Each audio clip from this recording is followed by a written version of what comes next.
अस्सलाम वालेकुम स्टूडेंट्स, इंशाल्लाह हम 4 नंबर पार्ट स्टार्ट करेंगे जो कि हमने यूनिट नंबर 4 स्टार्ट किया है। ठीक है, तो हाइपर बिलिरुबिनीमिया तो मीन ये कंडीशन है। डिफिनीशन को देख ले कि जब बिलिरुबिन की जो लेवल होती है जब वो एक्सिस हो जाती है ब्लड में, तो फिर इससे जाइंटिस बन जाती है। ठीक है, कुछ तो में हम कहते हैं कि उसको जो है वो जड़े वगैरह ये चीज़ें जो वर्ड्स यूज़ करते हैं ना, तो येलोविश कलरेशन उसमें आ जाती है। तो hyperbilirubinaemia is an evaluation of the neonatal serums bilirubin character by the jaundice. उसकी मेन करेक्टर्स ये होती है, वो जाइंटिस बन जाती है, which is defined as yellowish discolouration of the skin and mucous membrane. और उसकी कलरेशन जो है वो बन जाती है। और म्यूकस मेम्ब्रेन भी क्या होती है, yellowish discolouration of the skin और mucous membrane yellowish colouration produce करते हैं। मोस्टली जो हम देखते हैं ना, तो सारा बॉडी भी होती है, लेकिन जो रेटिना होती है मतलब मोस्टली जो स्क्लेरा होती है ना, white part of the eyes, वो उसमें वो बहुत ज़्यादा येलो कलरेशन प्रोड्यूस करते हैं। The united clinical jaundice is diagnosis if the total serum bilirubin is greater than क्या होती है 7 mg पर डिसीलीटर होती है। तो ये कह रहा है ये हाइपर बिलिरुबिनुरिया मतलब बिलिरुबिन जो लेवल है 7 तक नॉर्मल है, ये इसी तरीके से। ठीक है, तो न्यूबॉर्न जो ये है कि न्यूबॉर्न के लिए अगर देखें तो नॉर्मल जो एडल्ट की रेंज है, टोटल जो serum bilirubin is 0.2 to 1 mg पर डिसीलीटर, ये वैल्यू है। तो फिर इसमें डायरेक्ट और इनडायरेक्ट बिलिरुबिन भी है। तो टोटल आपने याद रखना है कि 0.2 से लेके 1 mg पर डिसीलीटर तक जो है वो ये नॉर्मल एडल्ट रेंज का होती है।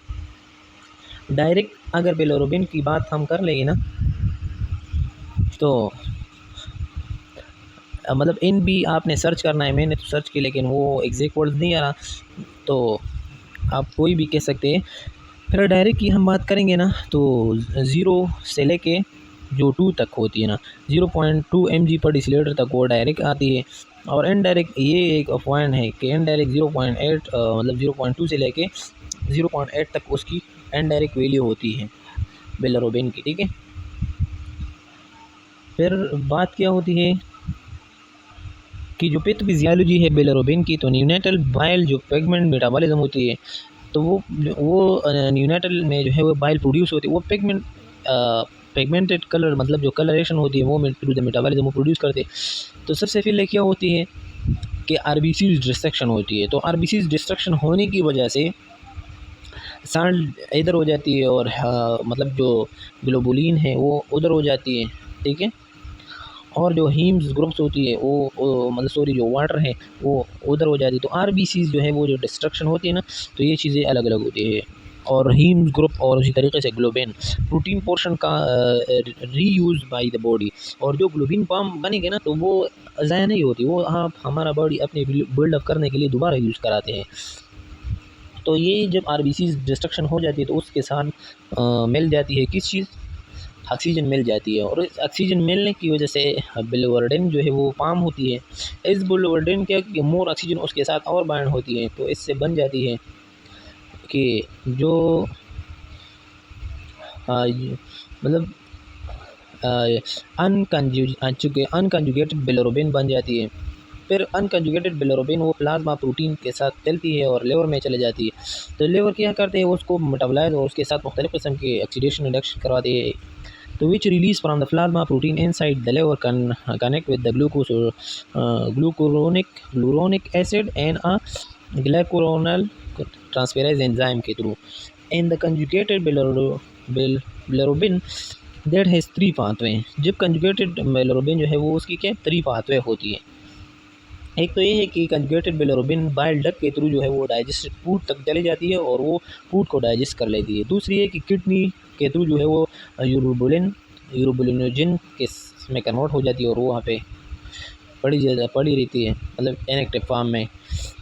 फिर वो अगर यूज़ होती है किडनी में, तो किडनी में वो यूरोबिन की प्रॉपर्टी पे वो कन्वर्ट होके यूज़ होती है। फिर जीआईटी ट्रैक में जो है वो कन्वर्ट होती है स्टीरो कोबालिन, ये कन्वर्ट होती है स्टीरो कोबालोजिन।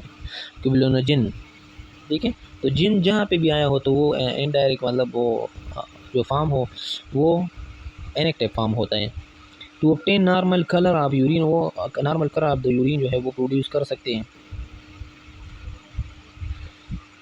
फिर क्या है कि obtain normal colour of the stool, तो इसकी वजह से अगर ये बिलिरुबिन इस तरीके से प्रोसेस होते हैं तो फिर नॉर्मल हर चीज़ होती है, बॉडी की कलर भी, यूरिन भी, और स्टूल भी, और स्किन भी, ठीक है। लेकिन अगर प्रॉब्लम हो गया तो फिर उसकी मतलब मैनेजमेंट के लिए हम उसको फिजियोथेरेपी स्टार्ट करते हैं। तो बेबी विद माइल्ड जॉन्डिस के थ्रू उसके फिर अपना प्रोटोकॉल है कि आपने अगर जॉन्डिस बेबी को मतलब ये फिजियोथेरेपी देना है तो उससे पहले आपने कौन कौन से ऐसे जो है एक्टिविटी करना है। तो फिर तो ये देखें, इसकी जो कलर है वो थोड़ा सा जो है वो येलोइश है, लेकिन ये माइल्ड है, ठीक है, इतना सिवियर नहीं है। The following are possible causes of the hyperbilirubinaemia in the newly born infants. जो बिलिरुबिन की ज़्यादा होने की जो पॉसिबल काज वजूहत होती है वो न्यू बॉर्न इन्फेंट्स का होती है। सबसे पहले क्या कि ओवर प्रोडक्शन ऑफ बिलिरुबिन होती है। जब ओवर प्रोडक्शन होती है, ठीक है, तो ओवर प्रोडक्शन की वजह से ये बिलिरुबिन ज़्यादा हो सकती है, प्रॉब्लम हो सकती है। अंडर एक्सक्रीशन ऑफ बिलिरुबिन, अगर एक्सक्रीशन में कोई प्रॉब्लम हो तो वो भी जो है वो क्या होती है, काजेज हो सकती है हाइपर बिलिरुबिनीमिया।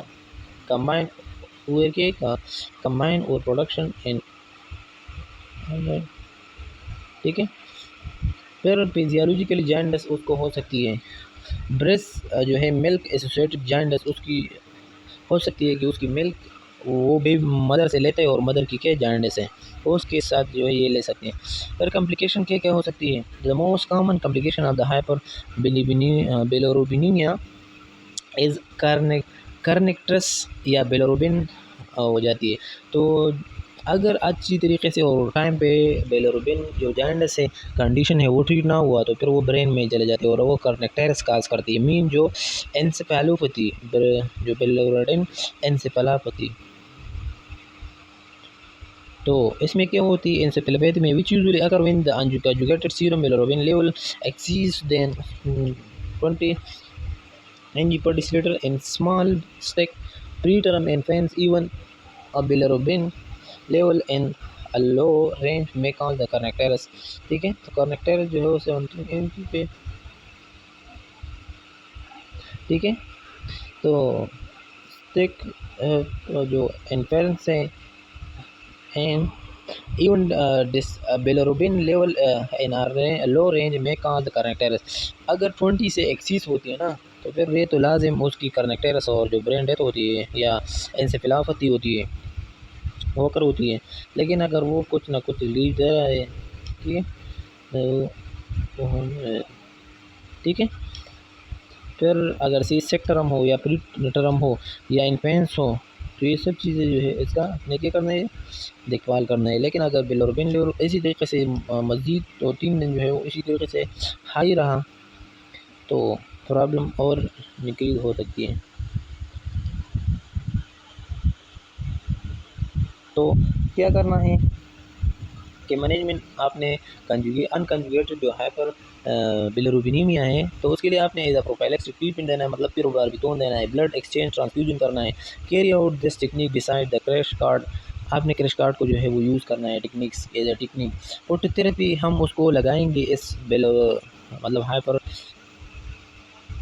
क्या है कि बिलिरुबिनीमिया है उसको आपने जो है profile as a prophylactic treat करना है।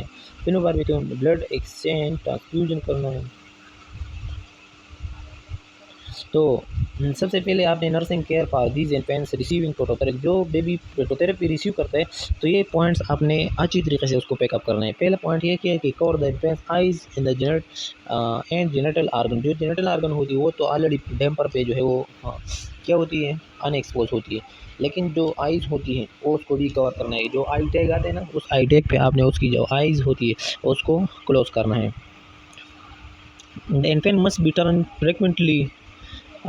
frequently to expose all body surface area to the light। फिर आपने तो अगर इन्फेंट्स की क्या होती है वो फ्रीक्वेंटली एक्सपोज होती है ना सर आपने बार बार जो है उसकी साइड वाइज चेंज करेंगे जब आप उसको फोटोथेरेपी स्टार्ट करा देती है। तो सीरम बिलिरुबिन जो लेवल होती है तो वो 4 से लेकर 12 टू 24 आवर तक उसकी रेंज होती है। Each shift eyes are checked for evidence of discharge are excessive pressure on the lid and eyes can sure.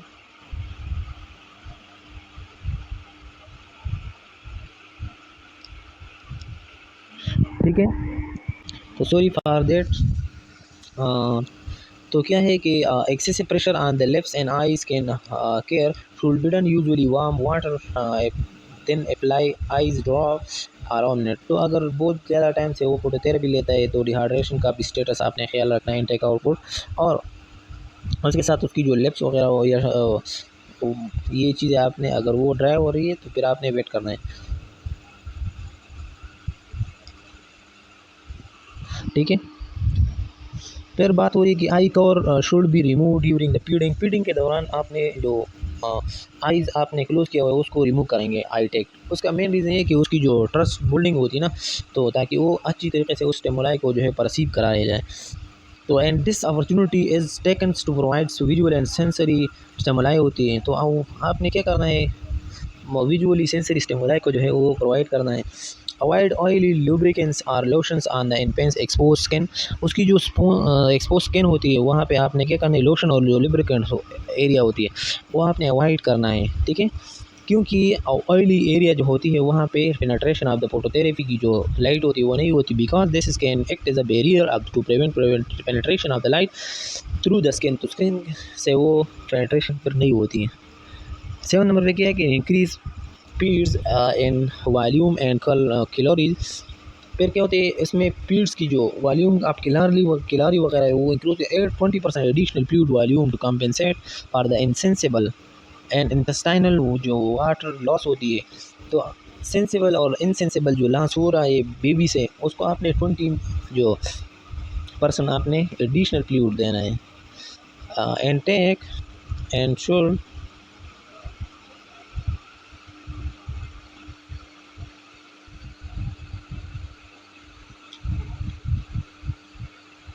ठीक है, तो फिर क्या होती है, तो इनटेक और आउटपुट की चार्ट जो है वो आपने अच्छी तरीके से जो है वो मैनेज करना है। फिर अदर डिजीज़ की बात होती है, तो अदर डिजीज़ शुरू करने से पहले मैं आप लोगों से एक रिक्वेस्ट करता हूँ कि अगर आप लोग यूट्यूब चैनल पर नहीं हो तो प्लीज़ सब्सक्राइब करें, बेल आइकन दबा दीजिए ताकि नहीं आने वाली वीडियो आप लोगों तक वो बर वक्त मिल जाए। ठीक है, फिर क्या होती है कि हाइपोग्लाइसीमिया की मेन एक डिफिनेशन ये है कि neonatal hypoglycaemia is usually defined as a serum glucose value. तो सीरम ग्लूकोज जो वैल्यू होती है वो होती है कि मतलब ये है कि usually define as a glucose value less than 40 to 45 mg/dL it consider abnormal hypoglycaemia. तो मेनली हाइपोग्लाइसीमिया उस कंडीशन को कहते हैं जब वो बेबी पैदा हो जाती है लेकिन उसकी जो ग्लूकोज लेवल होती है सीरम में, ब्लड में, वो 40 या 45 mg से कम हो जाती है। तो ये हाइपोग्लाइसीमिया में एबनॉर्मल, ये एबनॉर्मलिटी है ना। तो untreated hypoglycaemia can result in permanent neurological damage और जो क्या होती है आर डेथ। तो डैमेज और डेथ हो सकती है अगर हमने क्या किया जो हाइपोग्लाइसीमिक या हाइपोग्लाइसीमिया है उसकी जो है वो अगर हमने उसको अच्छी तरह से ट्रीट ना करें ना तो फिर प्रॉब्लम बन जाती है। फिर जो NBA, तो NBA तो plasma, the normal plasma glucose concentration in the neonate is approximately 70 to 80 mg/dL। Neonate का हो रहा है तो ये नॉर्मल है। Neonate of the normo hypoglycaemic mother, अगर उसकी मदर नार्मो ग्लाइसेमिक मदर है तो इसकी ये 70 to 80 वो उसके लिए नॉर्मल है।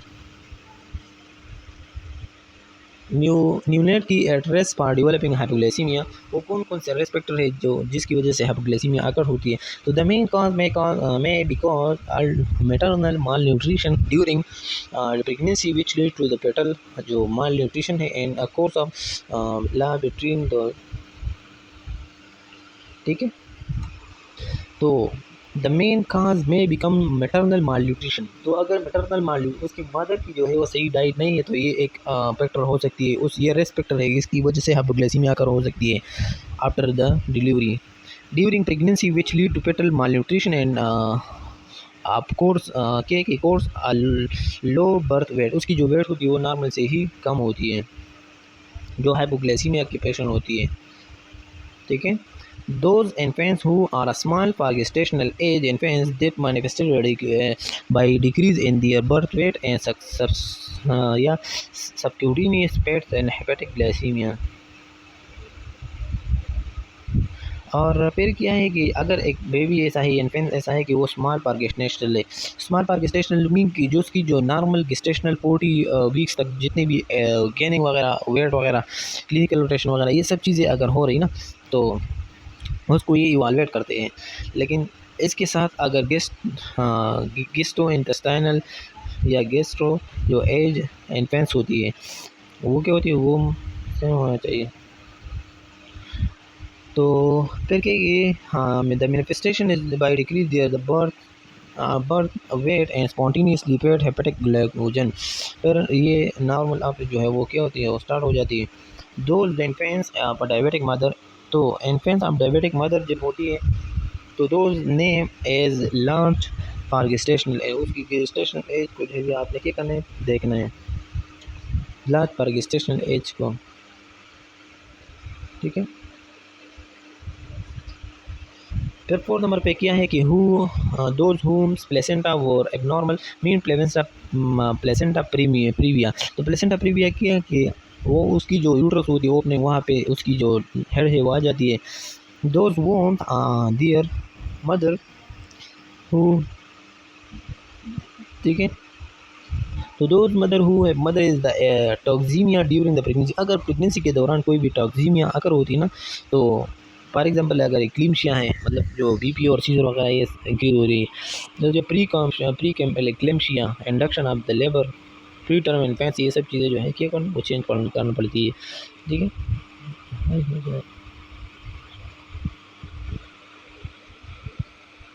ठीक है। तो फिर क्या होती है कि ये एक्लिम्शिया और pre eclampsia, introduction of the labour preterm baby के लिए आपने इसको एजुकेट करना है। फिर those very ill are stresses neonate whom, और इसमें क्या होती है, तो those very ill are depress neonate whom their metabolic need or increase due to the hypothermia, infection, respiratory distress and तो ये क्या होती है, ये अगर देख लेना तो न्यूनेट स्ट्रेस वगैरह की वजह से क्या होती है, उसकी नीड जो है मेटाबॉलिक नीड होती है वो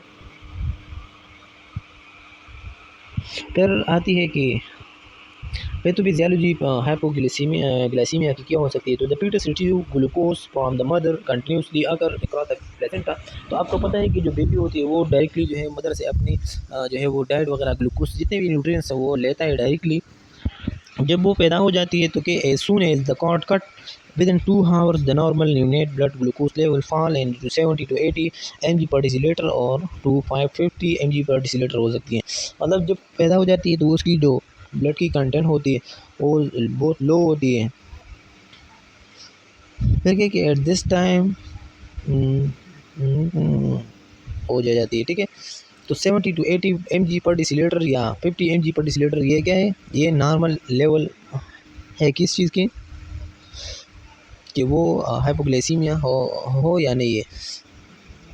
eight this time hepatic glucose as release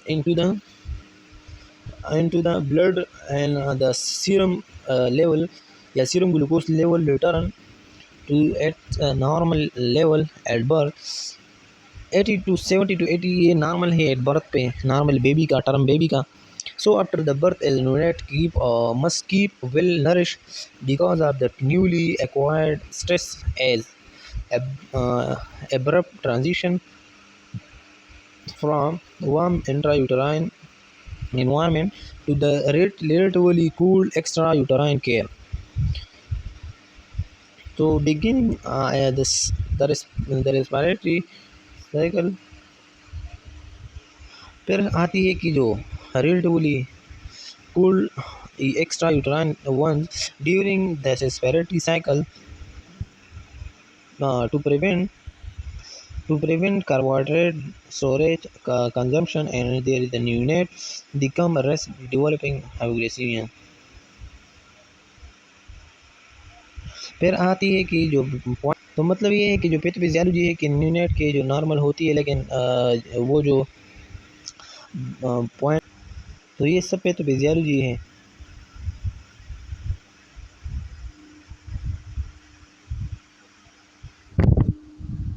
तो क्लिनिकल मैनिफेस्टेशन सिम्टम पे हम बात करते हैं तो हाइपोटोनिया हो सकती है, उसकी जो मसल टोन होती है वो कम हो सकती है, क्योंकि इसको जो है वो उसकी ग्लूकोज नहीं है, मतलब जो डायरेक्ट सोर्स ऑफ एनर्जी है वो नहीं है, तो उसके मसल जो है उसकी लूजनिंग हो सकती है, हाइपोटोनिया हो सकती है। फ्रीक्वेंट जो feeding poorly after feeding well, तो फीडिंग होने के बाद जो है वो क्या होती है, वो दोबारा फीडिंग लेते हैं, ट्रेमर हो जाती है, बैक एंड फोर्थ मूवमेंट हो जाती है, साइनोटिक स्पेल्स हो जाती है, जब वो क्राइंग करते हैं या कोई भी यूरिनेशन वगैरह करते हैं, तो जब वो बैठते हैं या वो बहुत ज़्यादा क्राइंग करते हैं तो वो साइनोटिक स्पेल हो जाती है, उसकी रिस्पिरेशन जो ऑक्सीजनेशन है वो कम पड़ती है।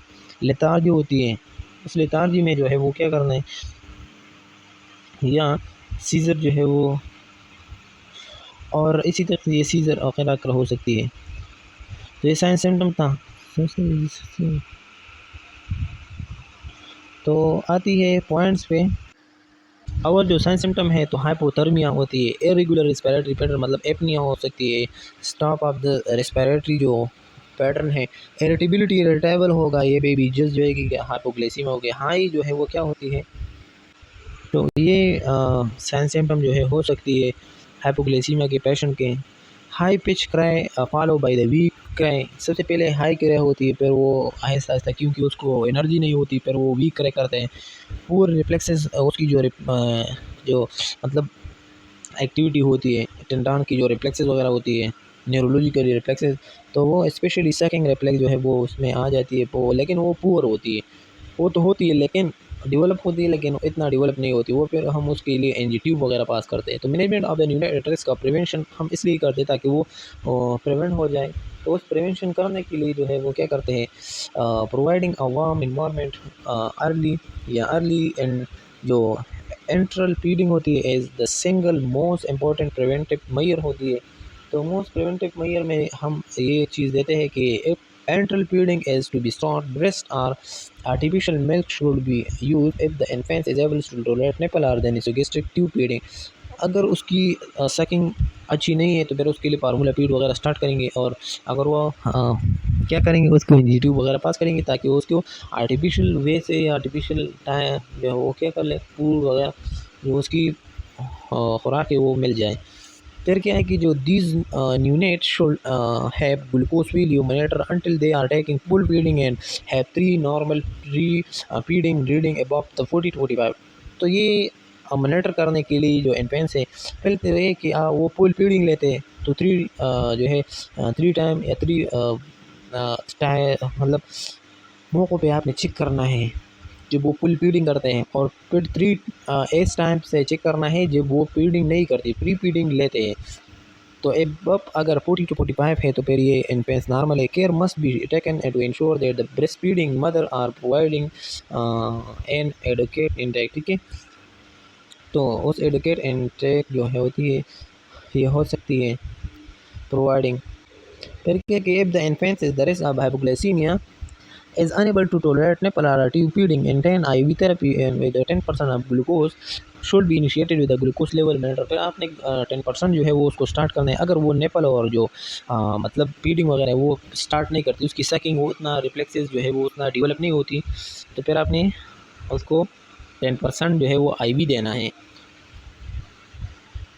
तो हाँ, क्या है ये आपने मॉनिटर करना है। फिर management of the neonate with hypoglycaemia, अगर एक बेबी हाइपोग्लाइसीमिया है तो infants who develop hypoglycaemia should immediately be given the 2 cc per KG per मतलब 10% dextrose over 5 minutes and repeated as needed. तो 2 cc के पर केजी, अगर एक बेबी ऐसा है कि उसकी 4 kg है वेट है, तो फिर आपने 2 cc मतलब पर केजी, तो दो मतलब 16 ml। तो उस आपने क्या करना है, न्यूनेट की जो मैनेजमेंट होती है हाइपोग्लाइसीमिया की, तो infants who develop hypoglycaemia should आपने इमीडिएटली यूज़ करना है 2 cc पर केजी आप 10% dextrose over 5 minute repeated as needed. तो आपने 2 cc जो है पर केजी, अगर फेंस की 3 केजी है, 3 केजी है तो आपने 2 में मल्टीप्लाई करना है। तो तकरीबन 18 ही आती है। 16 है तो 16 केजी जो है 16 ml आपने देना है पर डे, बल्कि ये उसकी डोज की कैलकुलेशन हो गया।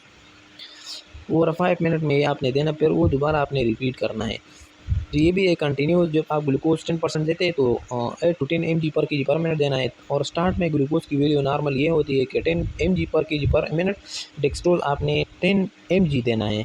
लेकिन अगर इस mg की बात हम कर लेते हैं और उसकी टोटल काउंट कर लेते तो 144 cc per KG per day देते।